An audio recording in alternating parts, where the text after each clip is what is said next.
All right, folks, welcome back to PrepperNow. Today, it seems like the world is crescendoing towards another major outbreak of global conflict that could get worse and go on to a full world war.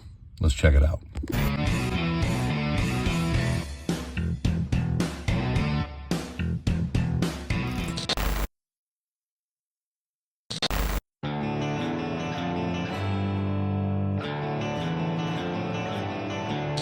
Welcome to PrepperNow.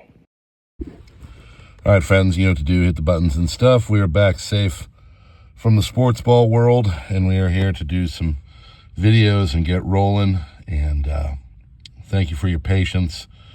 We are going to get back in the swing of things. We got multiple videos coming today, and this one kind of stuck out at me as I think something we need to have a conversation.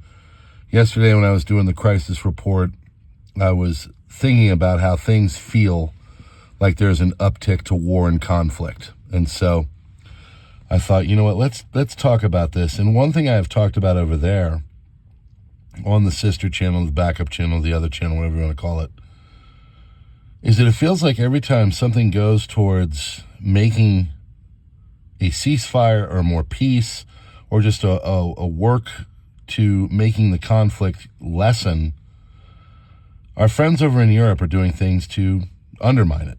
They're doing things to make it so the problems stay there and honestly get worse. So our British friends and our French friends seem to be doing things to push Europe into a state of conflict, okay? So Starmer, he's the British Prime Minister, of course, has just put together what he called, or he's trying to put together, a coalition of the willing, okay? And that is a group which he says would be to enforce a peace agreement on land, sea, and sky. Now, of course, this does not make the Russians feel any kind of safe. France has been behind the efforts. Yesterday or the day before, it came out that Starmer said that they're getting to the operational phase of all of this, where they could get these people, NATO troops, into the country of Ukraine in the eastern portion of Europe, and this, of course, would put them in harm's way. So they're called peacekeepers, but it could trigger an all-out war. So whenever it comes to bellicose rhetoric, it is always Dmitry Medvedev. I used to make fun of him about how he do like allegories of snakes eating mice and you know, bats and just weird things, tigers jumping out of the jungle. But he is the bellicose warmonger mouthpiece of Mr. Putin. And he said that any deployment of these peacekeepers would literally put them into a state of all-out war. So Medvedev has just come out recently saying that, you know, our European friends are coming in and trying to act as if they are being peaceful, and they're making it so, you know, they're trying to be helpful. But he said if you have troops from NATO, they're not peacekeepers. In his mind and in Russia's mind, these people are there to join into the conflict, and that, of course, would make it worse.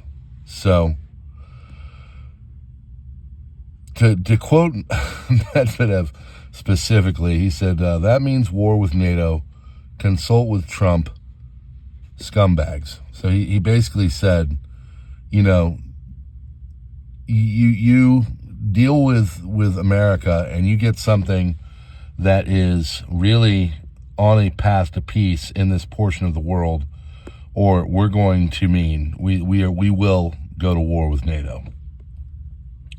Now, another thing that has been coming out and, you know, is worrisome is that NATO and, you know, Trump, they want to do a ceasefire, but they only want it for 30 days.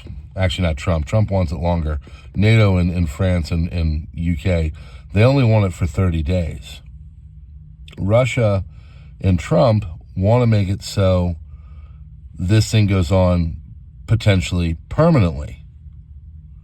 And the reason why is because they want a cessation of the fighting. They want it to stop. And what Putin and Russia and Medvedev have accused them of is basically doing this so there is a pause by Russia and then a regrouping, a refueling, a re-upping of ammunition and everything that is needed by Ukraine to get things back to a warlike footing for them. Because if you know anything about what's been going on basically since about the fall, last 6 months, things have really kind of shifted towards offensives that have been successful for the bear country. So Lavrov has also said any kind of boots on the ground are going to be what he called, quote, direct, official, undisguised involvement of NATO countries in the war against them. So you got Medvedev saying back off. You've got Lavrov saying back off. You know, Medvedev is like your drunk uncle at Thanksgiving saying it. Lavrov is like the official from the country. But multiple people are saying, you guys have got to stop this and you need to back off because these aren't Western peacekeeping forces. These are actually troops, boots on the ground. And this is why I think America has been more catering towards Russia, because they know that things are getting to a place where they just won't back down. They feel like they're going to have to fight. And that's a problem. And, of course, that does mean World War III. Other countries have weighed in. Denmark says if it comes to the point where a European presence is needed for a ceasefire or peace agreement to be reached, then Denmark, in principle, is for that. And I'm sure there are multiple other countries that share those sentiments. So they're saying, oh, this is for peace, this is for peace. But the Russians don't see it that way, for better or for worse. The Russians see it as NATO boots on the ground getting closer to their borders. If you ask Russia what they were doing in Ukraine, they would say, oh, well, we're trying to push them back because they promised not to put these troops as close as they have, and every time we look up, they're getting closer and closer. That's what they say, for better or for worse.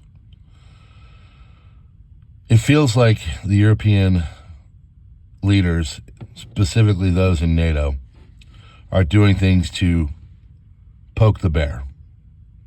And if they keep poking the bear, as we saw in Eastern Europe on that fateful day in February of 2022, they will start to bite back. And that could plunge the entire world into some form of a major global worldwide conflict that could be of a third installment, if you're picking up what I'm putting down. WW3. Let's see what happens. Let's hope that cooler heads prevail. Friends, God bless. Thanks for being here. Hit the buttons and stuff. Darken out the bell. Get the notifications. And we will see you on the next one. Links in the description. Like I said, I will be getting much more involved in the video making this week. God bless.